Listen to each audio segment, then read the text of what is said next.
오늘도 우리 귀한 또 결단의 고백을 가지고 우리 내 영혼을 향해 함께 선포하고 하나님의 말씀을 나누도록 하겠습니다. 우리 마음에 손을 얹고 한번 결단해 보겠습니다. 지나간 시간은 결코 나를 붙잡을 수 없습니다. 나는 새로운 오늘을 살 것입니다. 아멘. 이 거룩한 결단이 여러분들의 삶의 토대가 되기를 바랍니다. 오늘은 대림절 두 번째 주간입니다. 오늘은 대림절 두 번째 주간이고요. 우리가 지난주에 대림절 기간에 대해서 함께 나누었는데 영어로는 어드벤트, 앞에 나와 있네요. 어드벤트라고도 하고, 이 어드벤트라는 말이 라틴어 어디에서 왔다고 우리가 지난주에 나눴죠? 라틴어 아드벤투스라고 하는 단어에서 왔습니다. 그래서 이 라틴어 아드벤투스의 뜻은 무엇인가가 임하였다, 무엇인가 도착하였다, 무엇인가 도래하였다. 그래서 제가 지난주에 그 얘기를 했죠. 여러분들이 마음에 드는 물건을 사가지고 택배로 와서 우리 집 앞에 띵동 하는 게 아드벤투스다, 이렇게 이야기를 나눈 적이 있습니다. 오늘은 특별히 대림절 두 번째 주간으로서 빌립보서 말씀을 가지고 어떻게 하나님께서 이 땅 가운데 오셨는지를 나누려고 합니다. 한번 어드벤트 2, 우리 뒤에 있는 한글 네 글자 한번 같이 읽어볼까요? 시작. 내려오다. 오늘은 하나님께서 인간의 몸을 입고 이 땅 가운데 성육신하신 사건을 내려오신 사건이라는 좀 키워드를 가지고 나눠보려고 합니다. 설교에 인트로가 없죠? 제가 설교 인트로를 썼다가 설교가 길어가지고 인트로를 잘랐어요. 오늘 설교가 성찬식도 있어가지고 부지런히 좀 달려가야 될 것 같아서 제가 인트로를 걷어내고 바로 들어가고 있습니다. 우리가 지난주에 어드벤트 1, 하나님의 성육신 사건을 가리켜서 어떤 키워드로 좀 나눠봤었죠?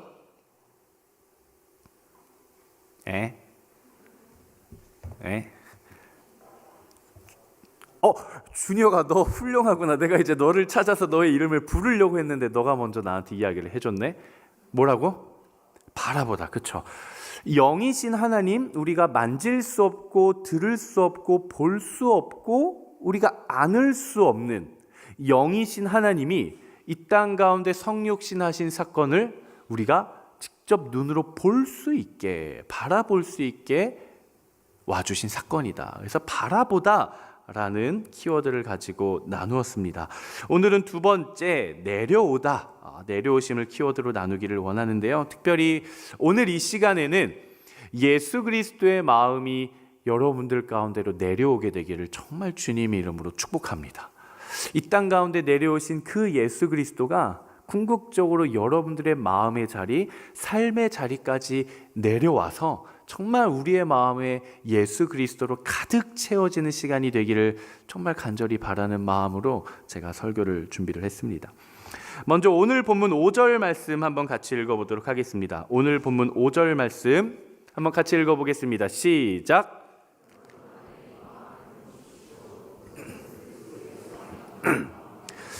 여러분 안에 이 마음을 품으십시오. 이것은 그리스도 예수 안에 있던 마음이기도 합니다. 이렇게 이야기를 합니다. 그리스도의 마음, 그리스도 예수의 마음은 과연 어떤 마음이었을까? 그분은 이 땅 가운데 오시면서 어떤 마음을 품고 오셨을까?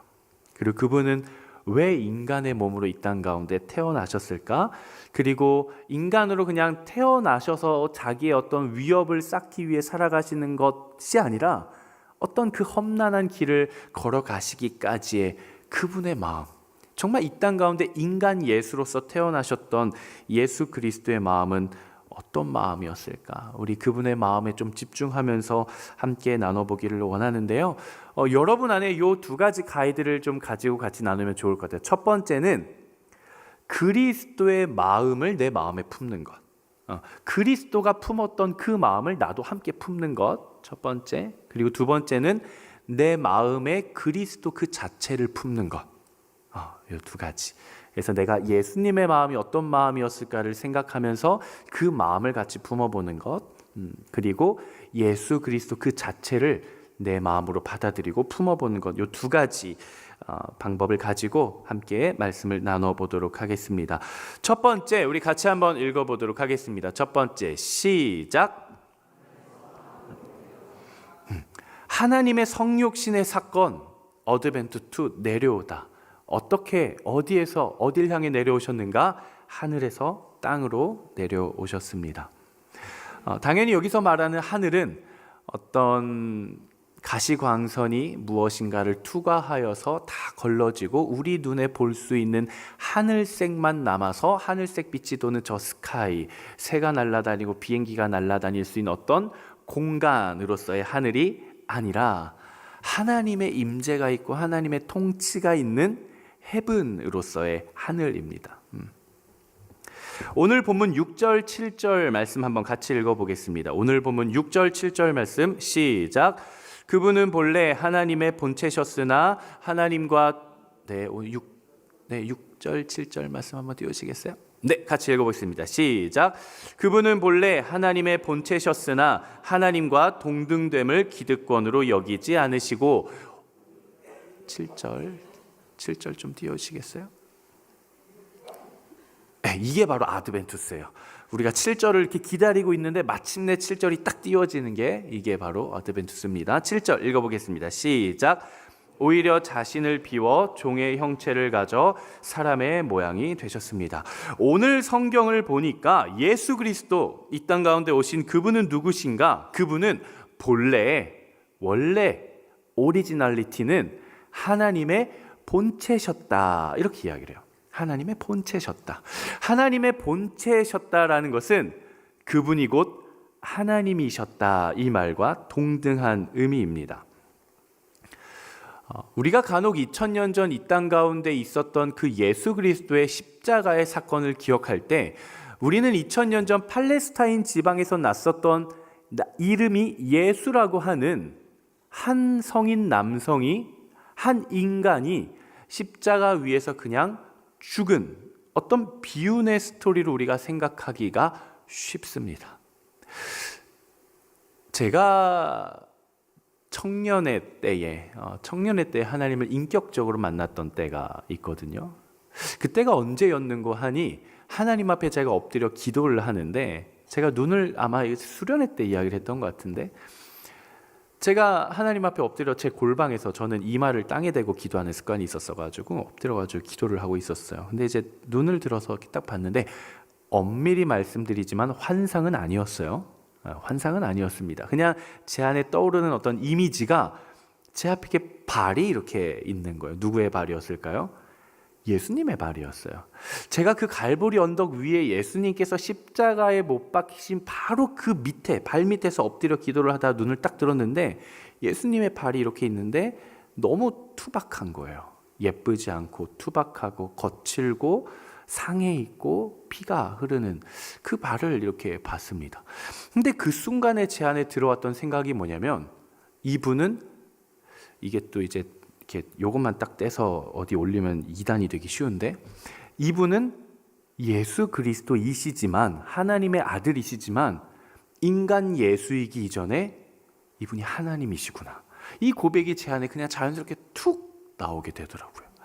그냥 인간의 몸을 입고 플래시 앤 블러드를 가지고 있기 때문에 못이 바뀌었을 때 피가 흐르고 그냥 인간의 육체가 죽은, 그냥 육체가 숨을 다한 그 사건이 아니라 이 세상을 창조하시고 이 세상을 만드시고 시간을 다스리시고 역사를 주관하시고 만왕의 왕 되시고 모든 것 위에 뛰어나신 그 하나님께서 당신의 피조물들 사이에서 가장 비참한 모습으로, 죄인된 모습으로 하나님이 지금 십자가에 못 박혀 죽어주신 사건이구나가 제 안에 물밀듯 들어오기 시작할 때 제가 그 자리에서 하나님을 너무 깊게 인격적으로 만났어요. 저는 하나님을 어떤 물리적인 크기로 나타내는 걸 별로 좋아하지는 않습니다. 왜냐하면 아무리 우리가 가장 넓고 광대한 걸 생각한다 한들 정말 그건 하나님의 아주 일부분에 불과하기 때문에 우리는 하나님의 크기를 가늠할 수조차 없어요. 우리의 이성과 우리의 경험으로는, 우리의 어떤 과학이나 우리의 어떤 학문으로는 하나님의 그 크기를 담아낼 수 있는 그릇이 없어요. 제가 그런 얘기를 했던 적이 있던 것 같아요. 여러분들이 생각할 수 있는 가장 큰 우주를 생각해봐라. 생각할 수 있는 가장 큰 우주. 근데 더 큰 우주, 더 큰 우주, 더 큰 우주, 더 큰 우주, 가장 그 끝에는 제가 느꼈을 땐 엄밀히 말씀드리지만 환상은 아닙니다. 그냥 이미지로 봤을 때 그 드넓은 우주를 두 손으로, 아니 어쩌면 이렇게 한 손으로 받쳐 들고 있는 하나님이 제 안에는 어떤 이미지로 있어요. 그 광대하신 하나님이 가장 비참하고 가장 보잘것없는 바로 그 지점에서 나를 위해 십자가에 달려 죽으셨다라는 것이죠. 예수 그리스도는 누구인가? 하나님의 아들이신 동시에 하나님 그분 그 자체이십니다. 예수 그리스도의 십자가의 사건은 그냥 한 남성이 십자가에 달려 죽은 사건이기 이전에 죽을 수 없고 죽어서도 안 되는, 그래서는 안 되는 하나님이 친히 우리를 위해 죄인으로 낙인이 찍혀주신 사건이다라는 것입니다. 근데 보니까 그 예수님께서 원래는 하나님과 본체셨고 동등하신 분이신데 오늘 성경을 보니까 기득권으로 여기지 않으셨다, 이렇게 이야기를 하고 있어요. 우리말 성경에서는 기득권 이렇게 이야기를 하는데 개역개정에서는 하나님과 동등되는 것을 취할 것으로 여기지 않으셨다, 취하지 않으셨다, 테이큰하지 않으셨다, 이 얘기거든요. 이 취하지 않았다라는 것이 어떤 의미가 있냐면, 저를 한번 따라해 보시겠습니까? 움켜쥐다, 움켜쥐지 않았다는 거예요. 나는 하나님의 아들이고 나는 하나님이고 나는 하나님의 그 본체고 내가 원래 하나님이지만 내가 하나님이기를 나는 움켜쥐지를 않았다라는 것이죠. 예수 그리스도가. 사실 그분에게는 원래 자신의 권리가 있으셨어요. 그분이 자신이 하나님이라는 그 권리를 움켜쥔다고 해서 그 누구도 비난할 수 있는 사람은 아무도 없었어요. 왜? 그분 그 자체의 권리이기 때문에. 아무도. 하지만 그분은 마치 그것이 자신의 것이 아닌 것 마냥 움켜쥐지 않으셨다라는 것입니다. 한번 저를 따라서 이렇게 손 한번 펴보시겠어요? 보세요, 한번 손바닥을. 여러분의 손 안에는 뭐가 있으십니까? 여러분들이 한 주 동안 살아오면서 여러분의 손에 움켜쥐려고 했었던 것은 무엇입니까? 우리는 세상의 가치와 세상의 기준들 혹은 나 자신을 움켜쥐었습니까? 아니면은 예수 그리스도의 복음을 움켜쥐고 사셨습니까? 우리 역시 마찬가지로 우리의 삶에 우리가 움켜쥐고 살아가고 싶은 것들이 있지 않습니까? 무엇이 우리로 하여금 움켜쥐게 만듭니까?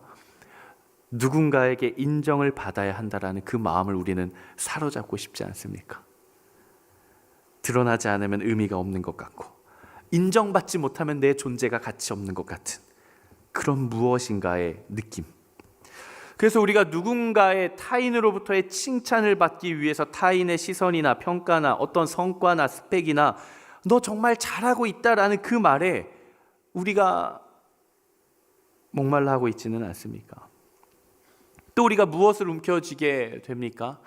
저는 참 지금 이 시대를 살아가고 있는 청년들이 참 정말 대단하다라고 생각이 들어요. 저는 정말 쉽지 않은, 그리스도인으로서 살아가는 것이 정말 쉽지 않은 세대예요. 정말 맞아요.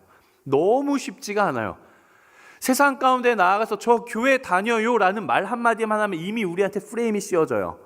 뭔가 불편한, 왠지 나한테 교회 가자고 할 것 같은, 왠지 나한테 초콜릿이나 사탕 주면서 이번 크리스마스 때 우리 교회 오시지 않을래요? 라고 나한테 부담을 줄 것 같아서 어느 정도 관계의 거리를 두고 싶은 사람, 왠지 좀 대화 안 되고 꽉 막힐 것 같은 사람, 그런 프레임이 우리한테 씌워집니다. 그런 시대 속에 우리는 수많은 경쟁을 통해 여기까지 살아오죠. 태어나면서부터, 초등학교 때부터, 중학교, 고등학교, 대학교, 입사는 또 어떻습니까? 너무나 치열한 경쟁이에요. 남보다 내가 뛰어나지 않으면 내가 무엇인가를 자리 잡는다는 것조차 기회로 주어지지 않는 세대가 지금의 청년 세대예요. 내가 좋은 학교를 나오고 좋은 직장을 정말 경쟁에 뚫고 정말 좋은 직업을 얻었다 한들 우리는 또 뭐 해야 돼요? 연애와 결혼을 해야 돼요. 태어나면서부터 매칭이 다 되어 있으면 얼마나 좋겠어요. 근데 우리는 연애와 결혼이라는 시장에서조차 우리는 경쟁을 해야 합니다. 그러다 보니 학교, 취직, 취업, 진로, 결혼, 연애 이 모든 것이 타인으로부터 자유롭기가 쉽지 않은 세상 가운데 우리가 살아가고 있다는 거예요. 그러다 보니 우리가 의식하든 의식하지 않든 우리의 삶의 저변에 자연스럽게 깔리고 있는 마음이 어떤 마음이냐? 저 사람보다는 조금 더 그래도 내가 앞서가야 될 텐데, 무엇인가 남들보다 조금이라도 뒤처지기 시작하는 순간 우리한테는 뭐가 발동해요? 불안감. 내가 남들보다 조금 더 앞서 나가면 안도감이 찾아오나요? 아니요. 그 앞에 또 누가 있어요. 우리는 어느 포지션에 있던 끊임없는 불안감 속에서 나를 스스로 채찍질하고 나 스스로를 다그쳐서라도 어떤 기준 이상으로 넘어서고 싶은 그 마음들이 우리를 옥죄기 시작한다라는 거예요. 그러다 보니까 어떻습니까? 실패가 자명한 도전은 피하게 되죠. 최소한의 안정권 안에서의 선택들을 하고 싶어 해요. 왜? 내가 무엇인가를 시도하고 도전하고 돌아가면 1년, 2년, 3년, 4년, 5년, 6년, 7년, 8년, 9년, 10년 그 어떤 시간들에 남들에 비해 어떻게 될까 봐, 뒤처질까 봐. 내가 무엇인가를 시도했다가 실패하면 그만큼 남들보다 뒤에서 시작할 것 같다라는 그 불안감이 우리로 하여금 막연한 도전, 그 모험을 하지 못하게 만드는 것이죠. 하지만 진짜 우리가 손에 움켜쥐어야 하는 것들은 그런 어떤 세상이 비교하는 경쟁의 가치 따위들이 결코 아닙니다. 우리는 꼭 예수 그리스도를 붙들어야 돼요. 저는 여러분들의 인생에서 정말 하루의 시간 속에서 예수 그리스도의 그 이름을 붙들고 살 수 있는 여러분 되시기를 주님의 이름으로 축복합니다. 조금 도전하다가 실패해도 그 인생이 결코 뒤처지는 인생이 아니에요. 우리는 이 땅에서 100년을 살아도요, 예수 그리스도라는 이름 안에 있으면 우리는 영원을 살아가는 사람들이에요. 이 땅 영원에 비해 이 땅에서의 100년의 시간은요 찰나입니다. 잠깐이요. 1초예요. 1분이에요. 그 1초 1분의 시간 동안 하나님 안에서 담대한 모험들을 하십시오. 다만 예수 그리스도의 이름을 붙들고 담대한 모험을 하십시오. 우리가 포텐셜이라는 표현을 가지고 나아가는데 제가 첫 주제에 대해서 이야기를 하면서 그 얘기를 했어요. Impossible possibility. 우리의 눈으로 봤을 때 불가능해 보이지만 하나님 안에서의 가능성을 경험하고 발견하고 그걸 느껴보는 시간이 되었으면 좋겠다. 제가 그런 이야기를 했어요. 저한테도 불가능에 도전하고 싶은 저만의 영역이 있거든요. 저 이거 5가지의 불가능성이 있는데 저 한번 도전해 보려고 해요. 됐을까요? 실패했어요. 저도. 임파서블이지 임파서블이더라고요. 불가능성으로 끝났어요. 그냥 제가 뭔가 소망했던 것들이 이루어지지는 않았어요. 근데 참 재밌는 게요, 그 안에 실망감은 없어요. 오히려 기대감이 있어요. 이것을 하나님이 이끄셨기 때문에 하나님이 저에게 또 우리 공동체에게 무엇을 보여주시고 무엇을 알려주시려고 우리를 이 길로 돌아가게 하실까? 여러분들의 인생의 주권이 하나님께 있음을 고백하십니까? 잠언 16장 9절의 말씀이 정말 그게 진리라고 고백하세요. 사람이 마음으로 자기의 길을 계획할지라도 그의 걸음을 인도하시는 이는 여호와 하나님 한 분이시다. 저는 그 생각을 못 해봤는데 한 자매가 그렇게 이야기를 하더라고요. 계획해서 뭐예요? 사람이 마음으로 자기의 길을 계획할지라도 어차피 계획해봤자 그 걸음을 인도하시는 이가 하나님이시다. 우리의 모든 삶의 한 걸음 한 걸음이 하나님의 섭리였음을 고백할 수 있는 여러분 되시기를 주님의 이름으로 축복합니다. 그리고 우리가 앞으로 나아갈 한 걸음 한 걸음이 내가 계획을 했든 내가 계획을 하지 않았든 선하신 하나님이 우리의 인생을 가장 좋은 선하신 길로 반드시 인도하시고 갚아주시고 보호하시고 지켜주실 것이라는 그 믿음이 여러분들 안에 온전히 있게 되기를 주님의 이름으로 축복합니다. 우리 한번 옆 사람한테 자꾸 시키니까 우리 지체들이 싫어하더라고요. 옆 사람 알지도 못하는데 자꾸 목사님 말 걸게 하냐고 민망하다고. 우리 자기 자신을 위해 마음에 손을 얹고 한번 그렇게 정말 결단해 봅시다. 우리 한번 저한테 하는 것도 아니고요. 그냥 형식적으로 하는 것도 아니고요. 정말 여러분들의 인생을 향해, 여러분들의 마음에 있는 여러분들의 영혼을 향해 외쳐주십시오. 예수 그리스도만 움켜쥐겠습니다. 정말 여러분들의 손 안에 예수님만 움켜쥐고 붙들 수 있는 여러분 되시기를 주님의 이름으로 축복합니다. 두 번째 같이 한번 나눠보도록 하겠습니다. 두 번째 같이 예수님은 어떻게 내려오셨는가 한번 나눠보겠습니다. 시작. 말구유에서 십자가로 내려오다. 하나님의 그 성육신의 사건이 내려오신 사건인데, 첫 번째는 어디에서 어디로? 하늘에서 이 땅 가운데로. 자기의 모든 것들을 포기하고 이 땅 가운데로 내려오셨다. 그리고 이 땅 가운데 말구유에서 태어나신 이 아기 예수님은, 이 인간이신 예수님은 어디를 향해 내려가셨다고요? 십자가를 향해 내려가셨습니다. 오늘 본문 8절 말씀 한번 같이 읽어보도록 하겠습니다. 오늘 본문 8절 말씀 시작. 그리고 그분은 자신을 낮춰 죽기까지 순종하셨으니 곧 십자가에 달려 죽으신 것입니다. 하나님께서 이 땅 가운데 인간의 몸을 입고 오셨습니다. 왕이신 하나님이, 그 광대하신 하나님이 하늘의 영광을 버리시고 이 땅 가운데로 내려오셨어요. 이 땅 가운데 내려오신 예수 그리스도는 그것에서 멈추지 않고, 마침 내가 태어났으니 하나님의 아들로서의 권능이 있으니 한번 내 이름 한번 이 세상에 날려봐야겠다. 호랑이가 가죽을 남기듯 나는 나사렛 예수 그리스도라는 그 이름을 한번 내가 이 세상 가운데 남기고 한번 살다 가는 인생 멋있게 한번 살아가야겠다 라고 결단한 것이 아니라, 그분은 우리를 위한 십자가의 길로 계속해서 내려가셨다라는 거예요. 예수 그리스도의 존재는 탄생의 목적이 곧 죽음이었습니다. 그분은 우리를 위해 죽어주시기 위해 이 땅 가운데 태어나셨어요. 물론 그분의 삶의 목적이 죽음은 아니에요. 왜? 무엇을 하셨기 때문에? 부활하셨기 때문에. 부활하셨기 때문에, 죽음을 이기고 부활하셔서 승리하셨기 때문에 그분의 탄생은 곧 영원한 삶이 되었지만, 그 과정에는 필연적으로 십자가의 고난의 길이 놓여져 있었다라는 거예요. 예수 그리스도는 하나님의 아들로서 그분의 사명에 대해 모든 것을 내려놓고 포기하고 죽기까지 순종하셨다라는 거예요. 죽기까지 순종하셨다. 그분은 순종하심으로써 더 높은 곳을 향해 가는 것이 아니라 순종하심으로써 자발적으로 더 낮은 곳으로 내려갔다라는 것이죠. 순종은 감정적인 포기가 아니라 행동적인 사랑이었어요. 예수님의 순종은 어떤 감정적인 어떤 포기가 아니라 우리를 위한 행동적인 사랑이었다라는 것입니다. 저는 참 금도끼 은도끼의 이야기가 우리의 마음의 신앙을 대변해주고 있지 않나 싶어요.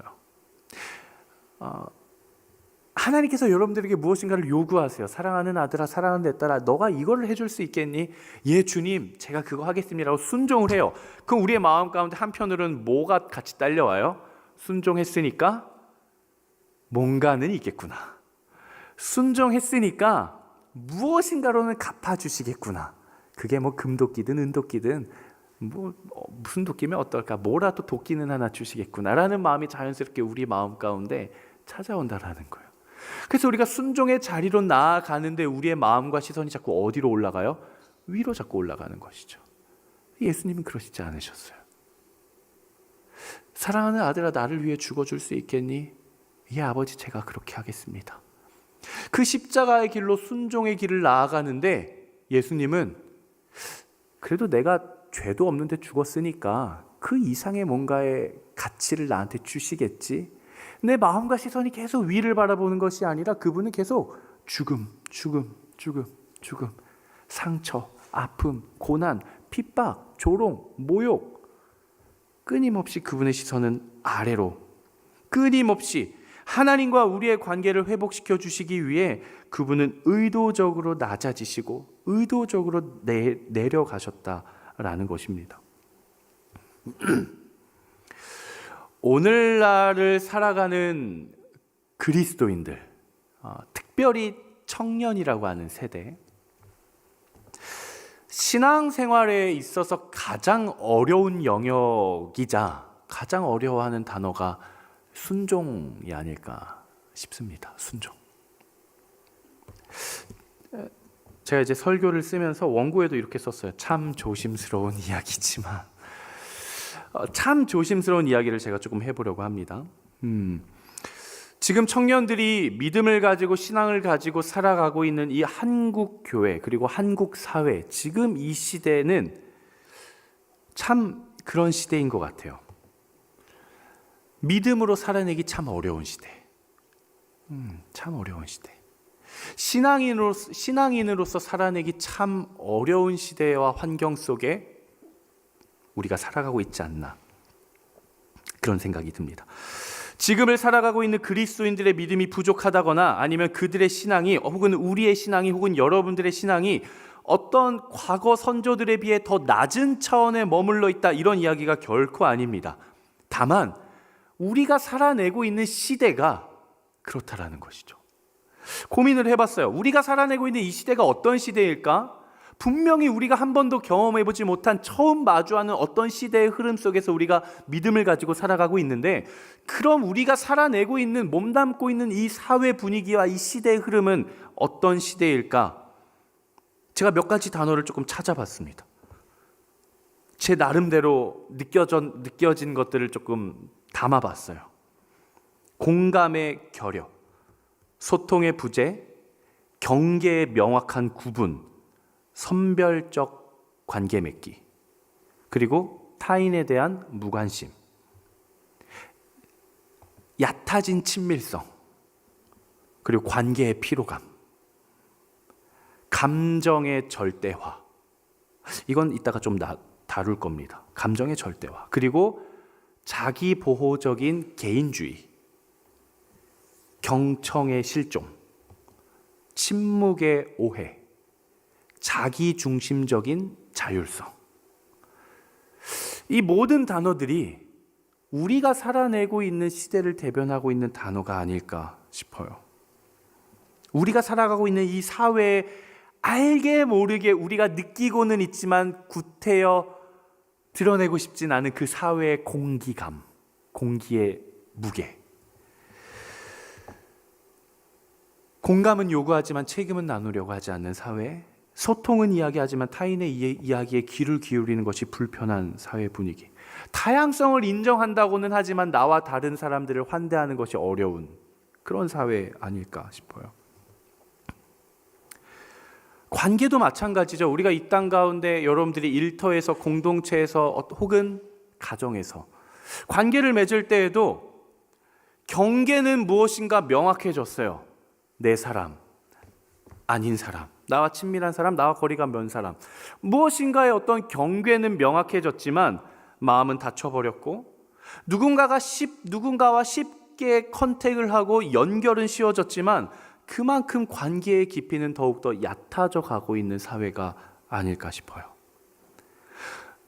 무엇인가 누군가의 실수나 어떤 부족함에 대해서 평가하고 판단하는 말은 많아졌지만 덮어줌이나 들어줌은 점점 더 사라져가고 있는 시대. 과연 이 시대가 무슨 시대일까?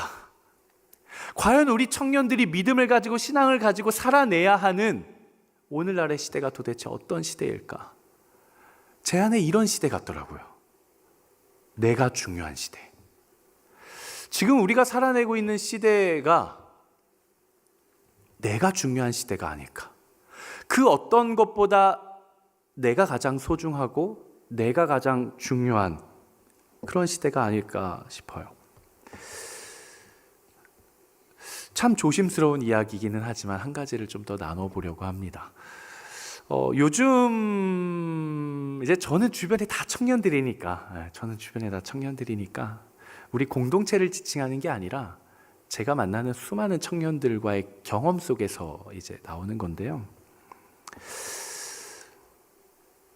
요즘은 어떤 내가 느끼는 자기 고유의 심리학적인 감정들이, 내가 느끼는 고유의 감정들이 윤리의 기준이 되어버린 사회가 아닌가 싶어요. 그러니까 이 말이 무슨 말인가? 내가 느낀 그 감정이 그 어떤 일의 옳고 그름이나 사실관계를 떠나서 내가 느낀 그 감정이 절대화되어서 그것들을 판단하는 기준이 되었다라는 거예요. 내가 무엇인가 어떤 상황을 판단하거나 어떤 사람을 판단하거나 어떤 관계를 판단할 때 진짜 그 관계가 가지는 의미에 대해서 우리가 고찰해 보기보다는 그 관계가 나한테 어떤 느낌을 주는가, 이 예배가 나한테 어떤 느낌을 주는가, 이 설교가 나한테 어떤 느낌을 가져다 주는가, 이 찬양이 이 공동체의 찬양이 나에게 어떤 느낌을 가져다 주는가, 그 사람의 말이 나한테 어떤 느낌을 가져다 주는가. 나한테 좋은 느낌을 가져다 주면 그 사람은 어떤 사람이요? 좋은 사람. 근데 그 사람의 말이 나를 불편하게 해요. 기분 나쁘게 해요. 그 사람 어떤 사람? 나쁜 사람. 우리의 어떤 판단의 기준이 어느덧 나의 감정이 되었다라는 것이죠. 그래서 청년들이 정말 심사숙고하고 내뱉어야 하는 말임에도 불구하고 너무 쉽게 습관처럼 내뱉는 말이 있어요. 정말 많이 들어요, 제가. 무슨 말일까요? 상처받았다. 나 상처받았어요. 너의 그 말 때문에 나 상처받았어. 너의 그 행동 때문에 나 상처받았어. 이렇게 진행하는 방식 때문에 상처받았어. 그러니까 무엇인가에 어떤 것이 일어났을 때 거기서부터 내가 불편감을 느끼면 나 뭐 받았어요?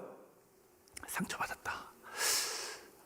제가 그래가지고 저만의 선입견인가 싶어가지고 제 교회 다니지 않는 친구한테 물어봤어요. 제 초등학교 친구한테. 그 친구는 교회를 안 다녀요. 제가 야 그래도 네 친구가 목사인데 너 교회로 좀 가면 안 되냐 했더니 자기는 나교래요. 나교. 나 자신을 믿는데요. 그래서 알겠다고 했는데 오랜만에 연락을 닿아가지고 제가 물어봤어요. 야, 너 나 상처받았다라는 말이 어떤 느낌인지 알 것 같아? 물어봤어요. 그랬더니 그냥 기분이 나빴나? 화가 났나? 어떤 느낌인지는 알겠는데 소위 말해 교회 신앙 공동체의 청년들 사이에서 저 좀 상처받았어요 라고 했을 때 우리 안에 그 깔리는 분위기가 있잖아요. 말하지 않아도 우리 안에 통용되는 그 감정선이 있다고요. 상처받았다라고 했을 때 무엇인가 나의 실수로 건드리지 말아야 할 그 사람의 어떤 영역을 침범한 것 같은 우리 안에 공통적으로 깔리는 그 감정선이 있단 말이죠. 근데 제 친구는 그게 어떤 감정인지를 몰라요. 제 친구가 이제 사회생활을 오래 했는데 그런 얘기를 하더라고요. 상처받았으면 스스로 위로하는 법을 배워야지. 참고로 말하지만 제 친구 T 아닙니다. 저는 T인데 제 친구는 F예요. 영화 집으로 보고 할머니랑 손주 그거 보고 펑펑 운 친구예요. 할머니 보고 싶어가지고. 그 F예요. 참 재밌는 말이라는 생각이 들어요. 우리는 어떤 상황이나 타인의 말이나 행동에 대해 평가하거나 받아들일 때 그 사람의 의도, 나한테 비록 조금 부족하게 좀 불편하게 다가왔을지라도 그 사람의 마음의 중심의 의도나 방향성에 대해 헤아리기보다는 그냥 그 사람이 나에게 준 그 감정이 나한테 어떻게 느껴졌는지가 우리는 너무 중요한 시대 속에 살고 있지는 않습니까? 우리가 판단하는 기준이 내가 상처받았는가, 내가 불편감을 느끼는가, 내가 불쾌감을 느끼는가, 이것들이 우리가 삶을 살아가면서 어떤 것을 판단하는 기준이 되었다라는 것이죠. 누군가가 조그만 조언을 하면 조언으로 받아들이기보다 나를 공격하는 것 같이 느껴져요.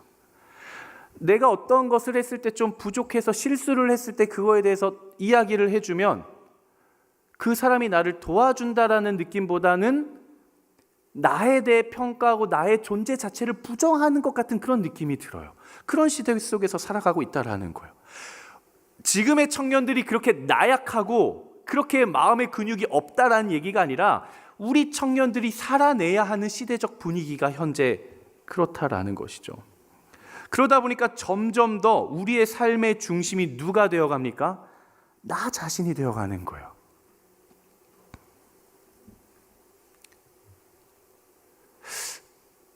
말씀을 준비하면서 이것들을 묵상하는데 제 안에 굉장히 큰 두려움이 찾아왔어요.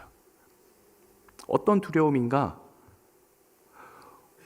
어쩌면 우리 청년들이 살아내는 이 시대의 흐름의 분위기는 성경에서 말하는 그 자기 중심성, 하나님이 계셔야 할 그 자리를 내가 가로채고 나서 나 중심적으로 살아가는 그 죄, 성경이 말하는 그 죄의 모습이 마치 우리 시대 속에 아주 멋있게, 아주 합리적이고 아주 나이스하고 아주 세련된 방법으로 바뀌어가고 있지는 않은가.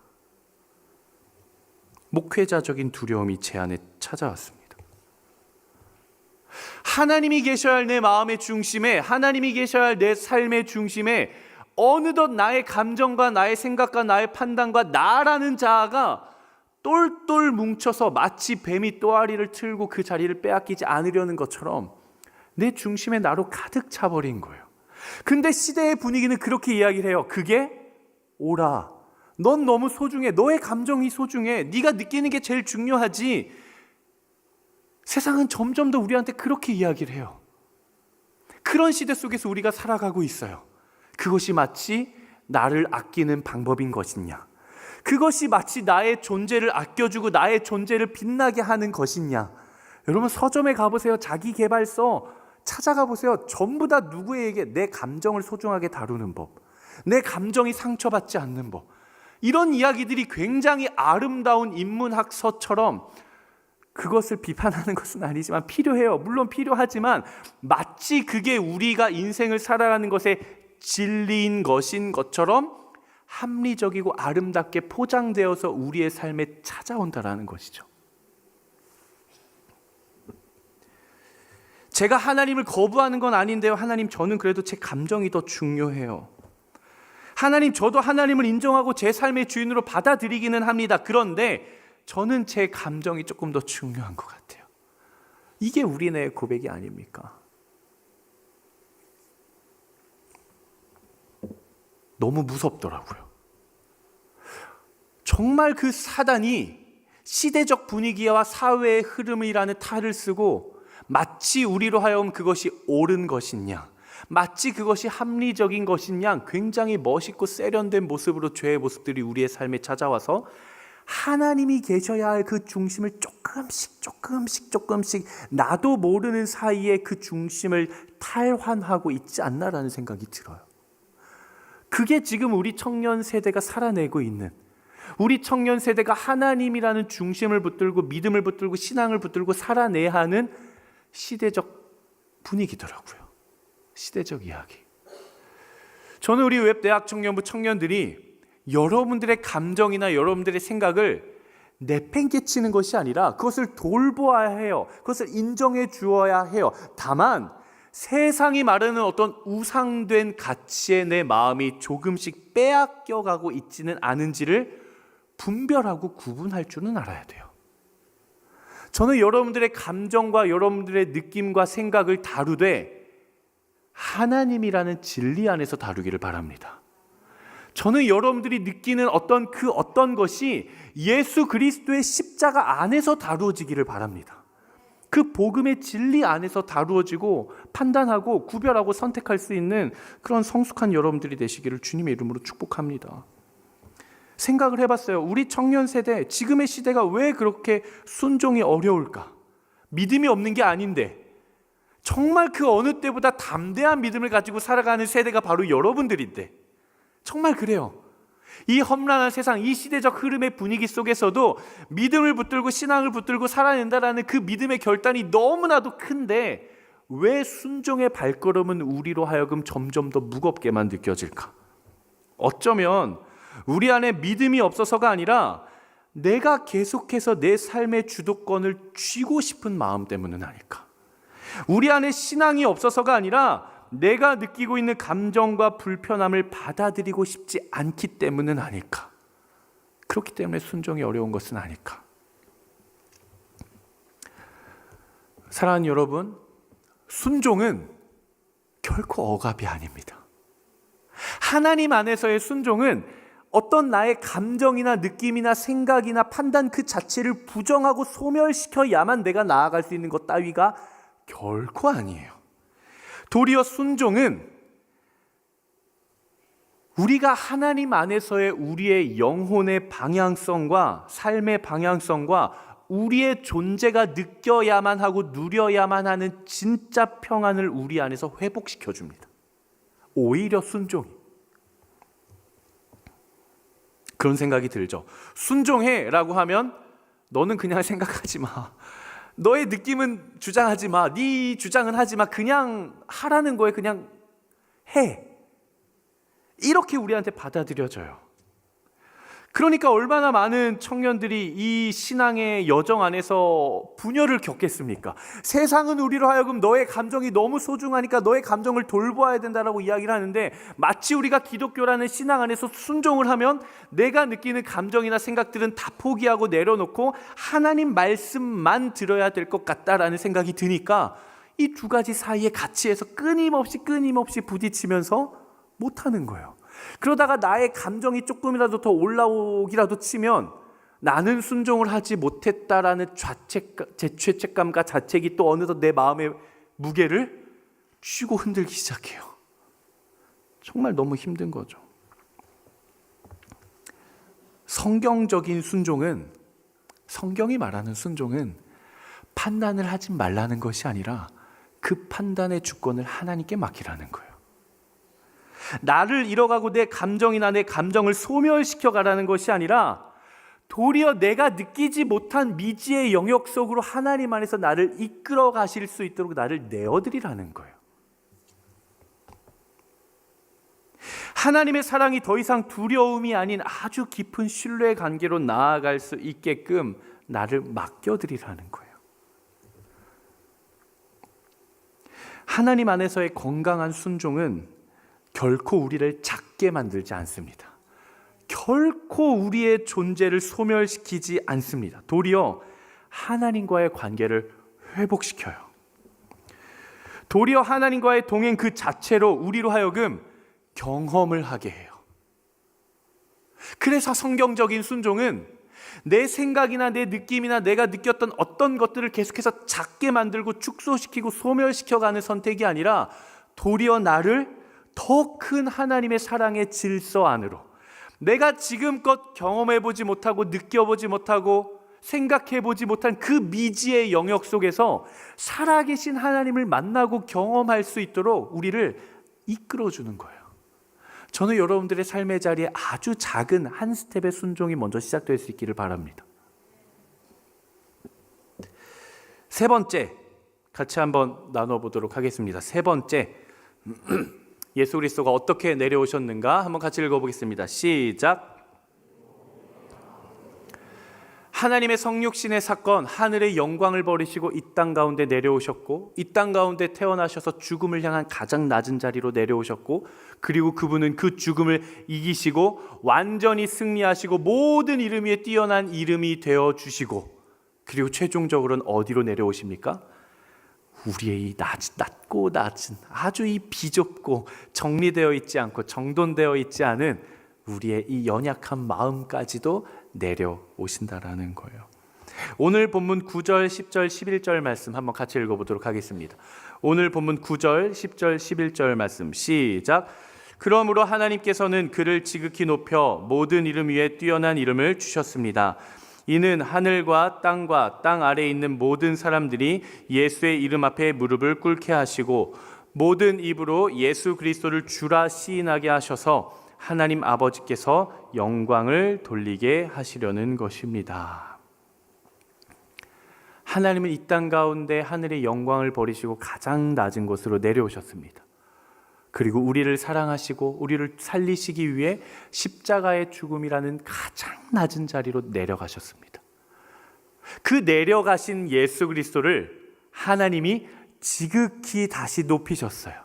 그래서 모든 이름 위에 뛰어난 이름을 주사 세상 모든 사람들이 그 이름 앞에 무릎 꿇게 하시고 세상 모든 사람들의 입을 통해 예수가 그리스도시구나, 예수가 구원자라고 고백하게 하셨습니다. 그리고 마침내 모든 만물로 하여금 하나님 한 분께 영광을 돌리게 하셨습니다. 그리고 그 예수님은 모든 사람들의 입술과 그 마음 가운데 다시 찾아오시는 것입니다. 갈라디아서 2장 20절의 말씀을 제가 읽겠습니다.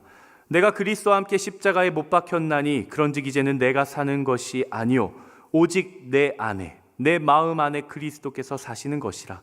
이제 내가 육체 가운데 사는 것은 나를 사랑하사 나를 위하여 자기 자신을 버리신 하나님의 아들을 믿는 믿음 안에서 사는 것이라. 아멘. 예수 그리스도의 낮아지심, 이 성경에서의 낮아짐은 결코 비참함이 아니라 영광이라는 역설을 우리에게 보여줍니다. 그리고 마찬가지로 예수님의 낮아지심과 내려오심은 패배가 아니라 높아지심의 시작이자 승리의 선포였다라는 거예요. 그리고 그 예수 그리스도께서 그 영광의 이름을 입으시고 승리를 확언한, 승리를 보장한 그 예수 그리스도께서 지금 어디로 내려오기를 원하십니까? 우리의 마음 가운데로 들어오기를 원하시는 거예요. 누구든지 내가 문 밖에 서서 두드리노니 그 문을 열고 나를 맞이하는 자는 내가 그와 함께 들어가 먹고 마시리라. 끊임없이 그 완전한 승리와 완전한 사랑을 성취하신 예수 그리스도는 우리의 마음을 끊임없이 두드리고 계십니다.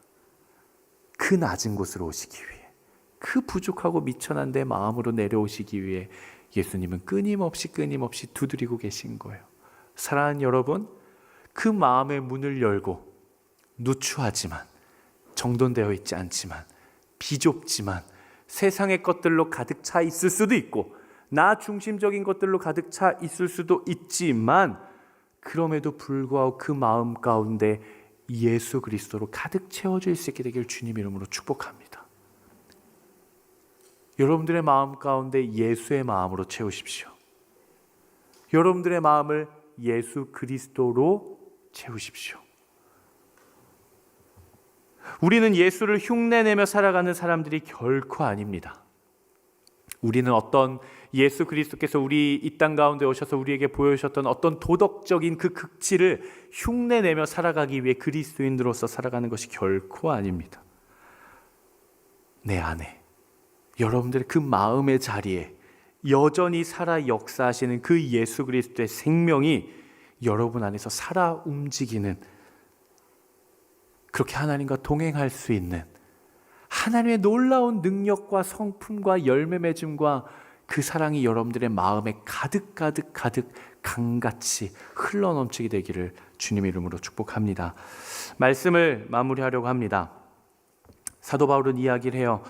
너희 안에 그리스도 예수의 마음을 품으라. 너희 안에 그리스도 예수의 마음을 품으라. 그리고 저는 여러분들에게 권면합니다. 예수 그리스도를, 그분 자체를 마음에 품으십시오. 내 마음에 내려오신 그리스도를 마음에 품고 살아간다라는 것은 나 자신을 낮추는 선택 앞에서 내가 두려워하지 않고, 또 나 자신을 비워가는 그 과정에, 그 순간에 내가 사라져 버리지는 않을까, 내 존재가 부정당하지는 않을까, 내가 소멸되어 버리지는 않을까 염려하는 것이 결코 아닙니다. 내 마음에 내려오신 예수 그리스도를 마음에 품고 살아간다라는 것은 내 삶의 중심이 바뀌기 시작하는 시간이에요. 내 삶의 주인이 바뀌어가기 시작하는 순간이에요. 나로 하여금 내 인생을 살아내게 만드는 그 원동력의 원천을 바꿔가는 시간이에요. 나의 욕망이 아니라 하나님의 사랑이, 나의 계산이 아니라 그분의 신실하심과 성실하심이, 내가 느낀 어떤 감정이나 생각이 아니라 그분의 선하심이 나의 삶의 중심으로 내려앉는 사건입니다.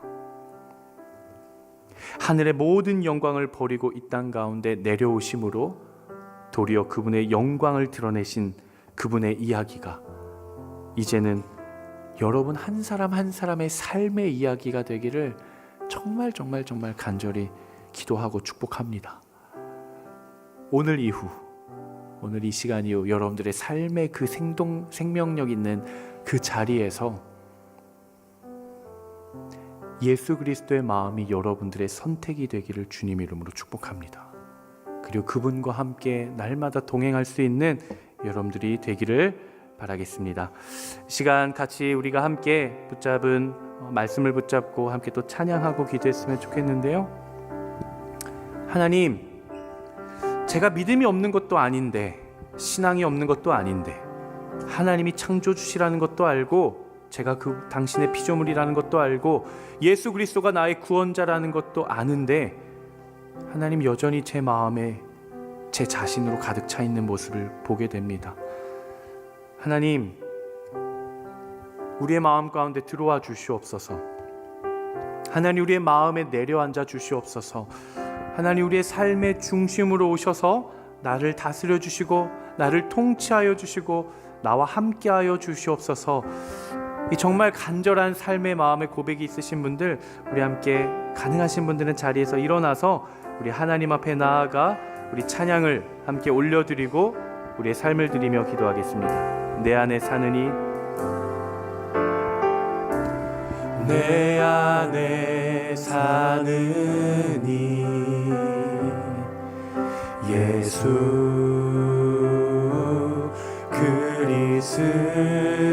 그리스도니 나의 죽음도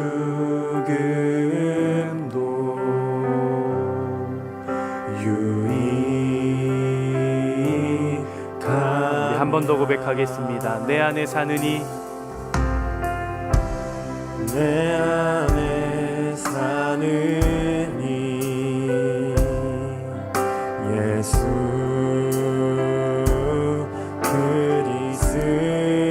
그리스도니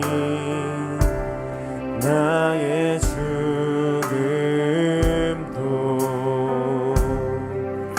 유익. 우리 함께 그분을 마음에 맞아들이며 고백합시다. 나의 왕, 나의 왕, 내 노래, 내 생명, 또 내 기쁨, 나의 힘, 나의 검, 내 평화, 나의 주. 내 안에 사느니, 내 안에 사느니 예수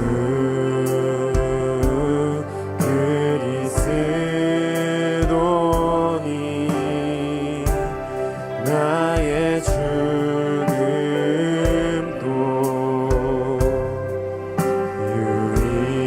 유익. 우리 다시 전심으로 고백합니다. 내 안에 사느니, 내 안에 사느니 예수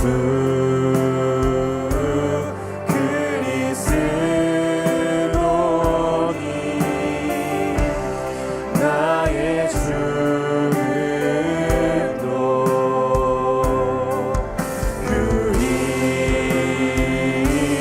유익함이라. 나의 왕,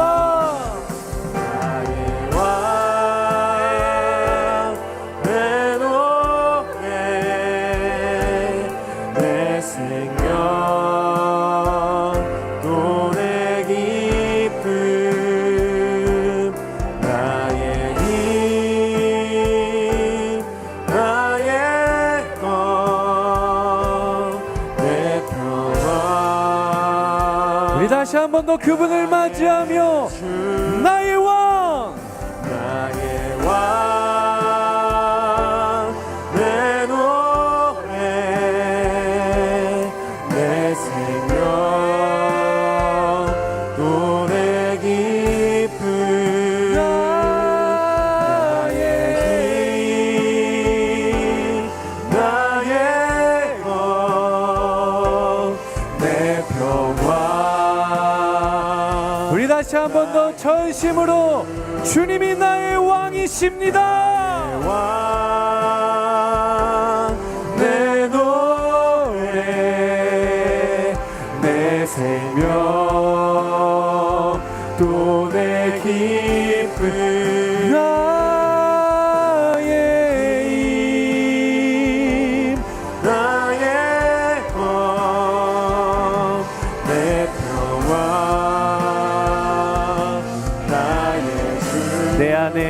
사느니 내 안에 사느니 예수 그리스도니 나의 죽음도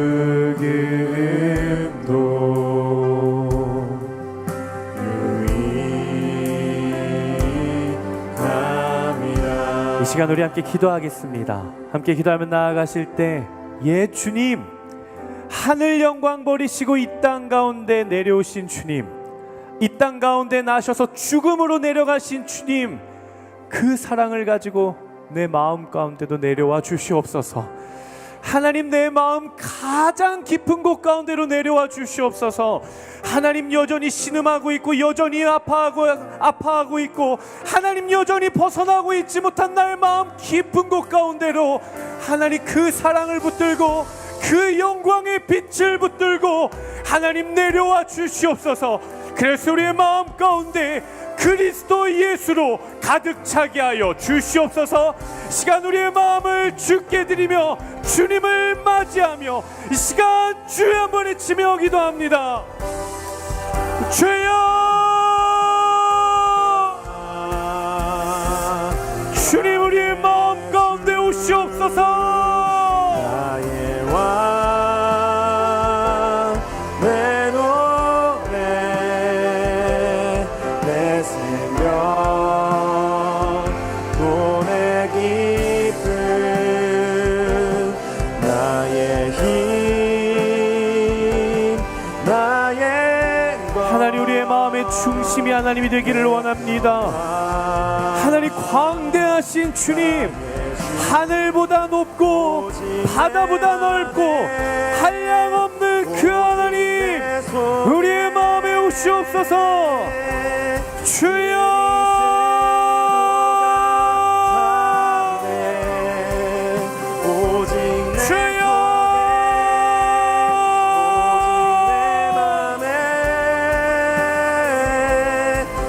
하나님, 우리의 마음에 오시옵소서. 주여, 작고 연약한 나의 마음의 중심에 오시옵소서. 주여, 하나님 오셔서 만져주시옵소서. 하나님 오셔서 우리를 다스려 주시옵소서. 오 주님, 오직 내 맘에 하나님 우리의 마음에 오셔서 좌정하여 주시옵소서. 하나님 통치하여 주시옵소서. 오 주님, 임재하여 주시옵소서. 하나님 오시옵소서. 나의 왕이십니다. 하나님, 오직 주님이 나의 왕이십니다. 주님만이 나의 소망이십니다. 나의 삶이 이전과 같을 수 없네. 내 삶력 그 안에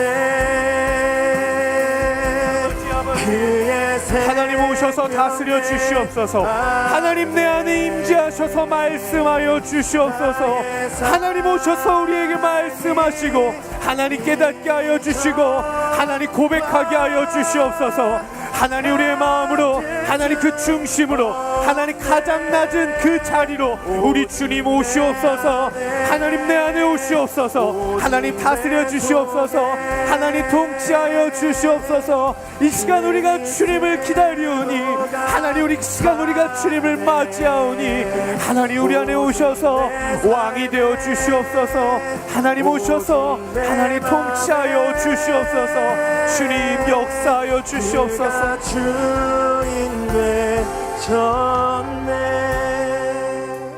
여러분, 이 시간 우리가 다시 한 번 더 기도하겠습니다. 여러분, 우리 안에는 신앙이 있습니다. 여러분, 우리 안에는 믿음이 있어요. 우리 안에는 구원이 있고 우리 안에는 복음이 있고 하나님이 왕이시라는 고백이 있고 하나님이 나의 주인이시라는 고백이 있고 아버지 당신이 나의 친히 아버지가 되어주신다라는 그 고백이 있고 예수 그리스도의 십자가의 사건이 나의 사건이며 그 십자가의 사건으로 말미암아 우리가 새 생명을 얻게 되었음을 우리는 선포하고 고백합니다.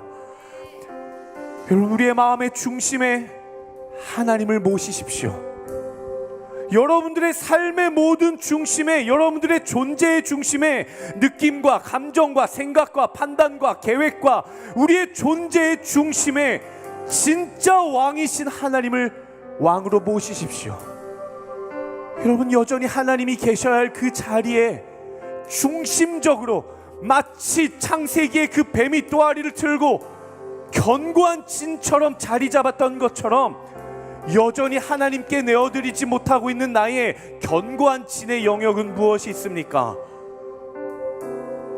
그것을 하나님 앞에 내려놓으십시오. 그것을 예수 그리스도의 십자가에 못 박으십시오. 우리는 그때 복음을 경험하게 될 거예요. 우리는 우리의 중심에 있는 그 모든 것들을 주께 맡겨드리고 십자가에 못 박기 시작할 때, 그때 비로소 놀라운 복음의 능력이 내 삶에 열매 맺기 시작할 것입니다. 우리는 이전에 한 번도 경험해보지 못한 것을 경험하게 될 거예요. 우리는 이 시간 한 번도 느껴보지 못한 그 감정들을 느끼게 될 거예요. 그게 바로 하나님의 놀라운 살아계심의 사랑입니다. 이 시간 한 번 더 기도하며 나아갈 때, 주님, 우리의 삶의 중심에 오셔서 통치하여 주시옵소서. 나의 왕이신 아버지 하나님, 오셔서 왕이 되어 주시옵소서. 우리의 주님, 나의 그리스도가 되어 주시옵소서. 이 시간 주여 세 번 외치며 기도합니다. 주여, 주여, 주여. 하나님, 이 시간 우리가 기도합니다. 하나님, 우리의 마음의 중심 가운데, 하나님, 우리의 삶의 중심 가운데 하나님 오셔서 우리를 다스려 주시옵소서. 예, 주님, 당신이 왕이십니다. 하나님이 나의 전부입니다. 하나님이 나의 유일한 소망입니다. 하나님이 나의 유일한 구원이십니다. 하나님이 나의 유일한 사랑입니다. 하나님이 나의 산성이요 피할 바이요 구원이시오 요새시오 나의 방패시오 나를 건지시는 이십니다. 예, 주님, 우리가 주님 중심으로 살아가게 하여 주시옵소서. 하나님, 우리의 마음 중심에, 하나님, 우리의 삶의 중심에, 하나님, 내가 느끼고 판단하고 경험하는 하나님 그 모든 삶의 영역에 하나님 중심이 되어 주시옵소서. 오 아버지, 역사하여 주시옵소서. 주보내 그 능력 날 새롭게